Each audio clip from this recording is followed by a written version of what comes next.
Hi అండి, నేను అటుకులు పోపు పెట్టిన మీకు చూపిద్దామని చూపిస్తున్నా. ఒక బౌల్ పెట్టుకొని నూనె పోసుకోవాలండి. కొంచెం నూనె ఎక్కువనే పడుతుంది. తర్వాత జీలకర్ర, ఎండుమిర్చి, పల్లీలు వేసుకొని బాగా దోరగా వేపుకోవాలి. పల్లీలు మాత్రం మంచిగా ఉండాలండి. మీడియంగా పెట్టుకొని దోరగా వేపుకోవాలి. చూడండి, ఇక పల్లీలు వేగినాయి కదా, వేగినాక అటుకులు పోసుకోవాలి.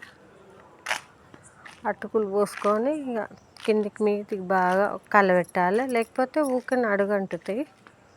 చూడండి, ఊకని అడుగంటిపోతే ఎప్పుడైనా స్టవ్ మీడియంగా పెట్టుకొని చేయాలి. కొంచెం పసుపు వేసుకోవాలి.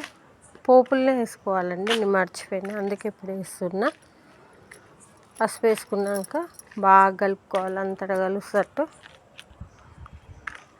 చూడండి, తర్వాత కొంచెం కారం, పిల్లలు తింటారు కదండి, కొంచెం వేసుకోవాలి. కారం, ఉప్పు, ధనియా పిండి 3 వేసుకొని ఇక కలుపుకోవాలి. అంతేనండి, ఎంతో ఈజీగా టేస్టీగా ఉండే అటుకుల పోపు.